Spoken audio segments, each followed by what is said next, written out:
They picked me up there and brought me back to Nazarzoda. Nazarzoda Kudratullo told me that you are tired today because you waited so long for our meeting. I will take you home myself.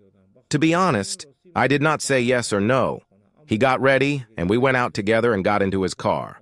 On the way, he asked me if I had children. I said no. I am not married yet. Are you a big girl? Yes, I have never been married. He stopped the car on the road, did a lot of shopping, and asked me to buy a chicken. What else should I buy? I listened silently. He left the nets in the back seat of the car and continued driving. He asked questions and I answered. We got to the house.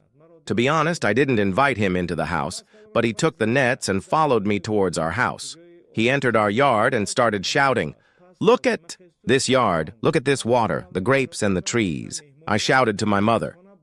I said that this man was sent by General Zukorov. They are helping with my father's debts.